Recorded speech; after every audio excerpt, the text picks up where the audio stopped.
Hey everyone, I'm Lisa and welcome to the Stamp Studio. I've got two projects for you today called Stampin' Duos, where I'm using the same products to create two different things.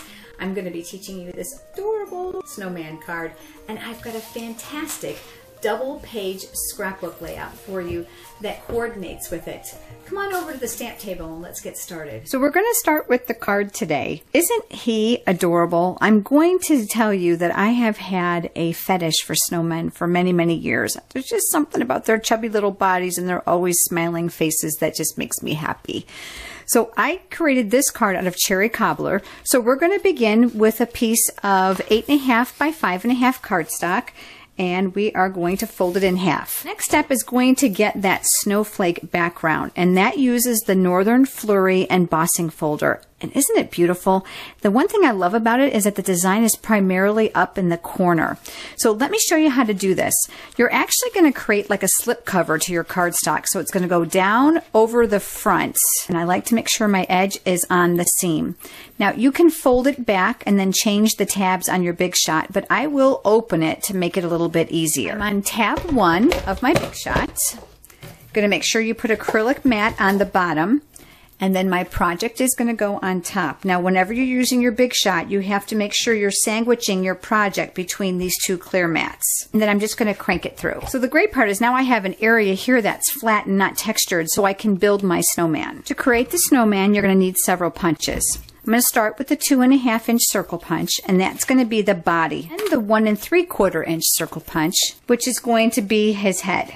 Then I've punched one artisan label punch from basic black cardstock, and this is actually from the Ovals collection framelits. Now I've done that ahead of time just to save some time, but it uses the Big Shot as well and the Oval collection. I've also punched from the banner punch 2 pieces of designer series paper. I also have a piece of designer series paper cut 1/2 inch by 2 inch.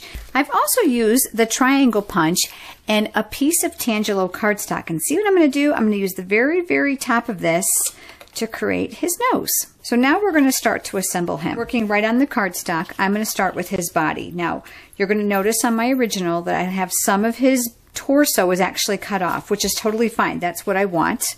So I'm going to concentrate adhesive on the top half of my circle. And his head, I'm going to put some adhesive on that as well. And I'm going to stick him kind of like behind here. This is the back of the hat. So I'm going to put a little adhesive on the back. And that piece is going to go behind our circle as well. Anything that works off the card, we're going to trim, so don't worry. And no two are going to be alike. And then here comes that artisan label punch that's going to act as top of his hat. This is going to be the neck piece of his scarf. And it's going to be a little bit long, but I think it's going to be hidden by the ends. So a little bit of adhesive here.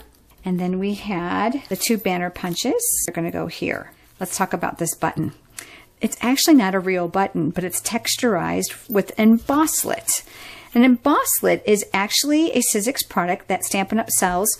This one's called Little Pieces, and it's cool because you get all these different images.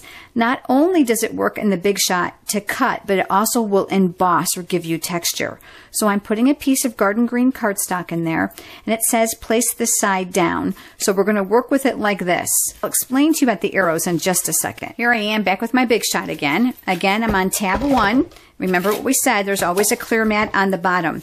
I found that you don't want to enter your Big Shot with the hinges. So you want it to be sideways on your platform. So that's why I drew an arrow. It helps remind my customers when they're stamping with me and running it through the Big Shot that it needs to go this way. Then a clear mat over the top, and we're going to crank this through. Here's the best part. Look at this. Isn't this neat?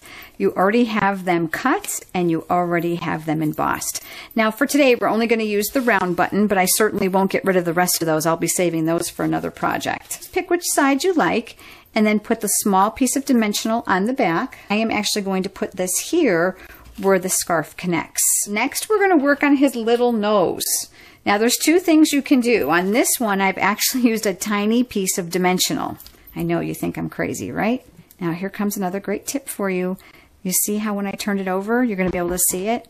Use those little sticky scissors you've got and give that dimensional a haircut. His nose is actually going to go near the top because he's supposed to be looking up. The next thing are the buttons, and I actually use the Owl Builder Punch for that. So I just want these eyeballs, which in this case are going to act as buttons. You can use your two-way glue pen. In this case, I am going to use glue dots. Here we go. And now all we need now is a smile because he's got to be happy. Basic black marker. You're going to use the thinner of the two sides. So that'll give you a little bit of control. So that's him. Now let me finish him up with some detail. Remember how this is hanging off. Okay, no problem.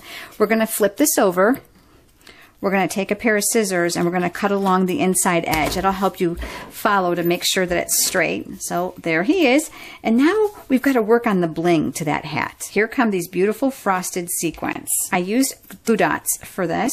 Put it on his hat. I pulled off a smaller sequin and I stuck it right on top of there. Now let's do the words. On a piece of scrap white cardstock and my Memento ink pad, I stole the words from the Christmas Bliss stamp set. Another stamp set I don't think I could have lived without this year. The words and the images are absolutely wonderful and timeless. Again, photopolymer, I gotta love that. So I'm gonna stamp my words here. It says, have yourself a merry little Christmas. I'm gonna use my modern label punch upside down. I'm also gonna punch another one from basic black cardstock. Now, naturally, you're looking at this saying there's no way these two are going to border, but here's a little trick for you. You're going to take the black one, you're going to cut it right down the center in half. You're going to lay adhesive on both ends on the back of your words. We're just going to look at this and say, okay, how much of a border do we want? And we're going to stick it down, and we're going to do the same exact thing on this side. And again, you got to have more dimensionals. And then my words will go up here. Isn't he cute? Hey, but check out the duo that I made that goes with this. I've got another double page scrapbook layout. Remember to head over to my blog where you can see full pictures and you can click on them and make them bigger. And don't forget to subscribe to my YouTube channel so that you don't miss anything that's going to be coming up. But isn't this cute? Use the same sequins, and I do want to call out the header to you, and I'll show you the rest on the other side. This uses the Metro alphabet, and I just stamped it in the same Memento ink, and I used the cherry cobbler marker to stripe it in. But do you kind of see like what looks like ice melting on those letters? That is dazzling details. It's a glitter type glue that comes in a bottle with a wonderful tiny thin tip so that you can get it exactly where you want it. You will need to allow this to dry.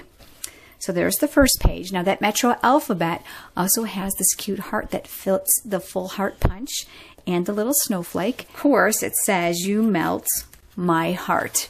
And the word my was created from the skinny alphabet stamp set. Again, some more of those snowflakes. And there's that adorable snowman that we just made at the bottom of my second page of my scrapbook layout. So there you go. Those are today's duos. Thanks for joining me, and I look forward to seeing you next week for more great ideas.